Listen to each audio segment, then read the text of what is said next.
ഇക്കൊല്ലത്തെ ഹസ്ബൻഡിന്റെ പിറന്നാളിന് എന്ത് സർപ്രൈസ് കൊടുക്കുന്ന ആകെ ഒരു കൺഫ്യൂഷൻ ആയിരുന്നു കേട്ടോ. ആളാണെങ്കിൽ 24/7 എന്റെ കൂടെ ഉള്ളതുകൊണ്ട് എനിക്കൊന്നും അങ്ങ് പ്ലാൻ ചെയ്യാൻ പറ്റുന്നുണ്ടായിരുന്നില്ല. കണ്ട് പ്രേമിച്ചിരുന്ന സമയത്താണെന്നുണ്ടെങ്കിൽ ബർത്ത്ഡേക്ക് വന്നു കഴിഞ്ഞാൽ ഞങ്ങൾ നേരെ ഫോർട്ട് കൊച്ചി വരും കേട്ടോ. ഇത്തവണ ഞങ്ങൾ നേരെ ബ്രോഡ്വേയിലേക്കാണ് വന്നത്. എനിക്ക് കുറച്ച് ബ്രൈഡൽ ഷോപ്പിംഗ് ഉണ്ടായിരുന്നു. അപ്പൊ എനിക്ക് വേണ്ട സാധനങ്ങളൊക്കെ വാങ്ങിയിട്ട് ഞാൻ ആളുടെ അടുത്ത് പറഞ്ഞു ഇഷ്ടമുള്ള എന്തെങ്കിലും വാങ്ങിച്ചു. കുറേ ആയി ഒരു ചെരുപ്പ് വാങ്ങണമെന്ന് പറയുന്നുണ്ടായിരുന്നു. അങ്ങനെ കുറേ നോക്കിയിട്ടും ഈ ഒരു ക്ലോക്സ് ആണ് ആൾക്ക് ഇഷ്ടപ്പെട്ടത്. ആ ഒരു ഷൂവും ഈ ഒരു ക്ലോക്സും ഏകദേശം മാച്ചായിരുന്നു. എന്നാലും അത് തന്നെയാട്ടോ ഇഷ്ടപ്പെട്ടത്. അപ്പോൾ അതും വാങ്ങി, ഷർട്ടും കുറച്ച് ടീഷർട്ട്സും ഒക്കെ വാങ്ങിയിട്ട് ഞങ്ങൾ പിന്നെ എനിക്ക് എന്തെങ്കിലും ഒരു ടോപ്പ് വാങ്ങാമെന്ന് വിചാരിച്ചു. ഞാൻ എറണാകുളത്ത് വരുമ്പോൾ സ്ഥിരം കയറാറുള്ള ഒരു കടയാട്ടോ ഇത്. നല്ല ടോപ്പ് കളക്ഷൻ ഉണ്ട്. കാണുന്നതെല്ലാം നമുക്ക് എടുക്കാൻ തോന്നും, പക്ഷെ നമ്മളെ തന്നെ കൺട്രോൾ ചെയ്തിട്ട് ഏതെങ്കിലും ഒന്ന് എടുത്തുകൊണ്ട് പോരാ. അങ്ങനെ ഒരെണ്ണം വാങ്ങി അവിടുന്ന് നേരെ ഞങ്ങൾ വെയിൽസ് എന്ന് പറഞ്ഞ ഈ ഒരു കഫേയിലേക്കാണ് പോയത്. ഇത് ഏറ്റവും മേളിലത്തെ ഫ്ലോറാണ് കേട്ടോ.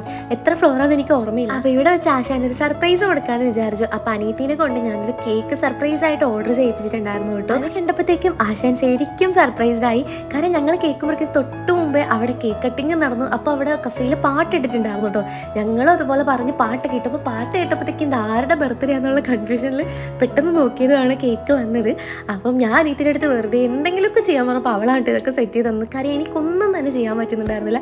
പിന്നെ അവിടെ ഉണ്ടായിരുന്ന എല്ലാവർക്കും ഞങ്ങൾ കൊണ്ട് കേക്കൊക്കെ കൊടുത്തിട്ടു. ഞങ്ങൾ രണ്ടാളും ഇൻവേർട്ടേഴ്സ് ആയതുകൊണ്ട് അവളാണ് എല്ലാവർക്കും കൊണ്ട് കേക്ക് കൊടുത്തത്. അവളുടെ കൊല്ലത്തെ ബർത്ത്ഡേയും എന്നെ കൊണ്ട് പറ്റണ പോലെ അടിപൊളിയാക്കി കൊടുക്കാൻ പറ്റി. അപ്പം അത്രയുള്ളൂ. By dear.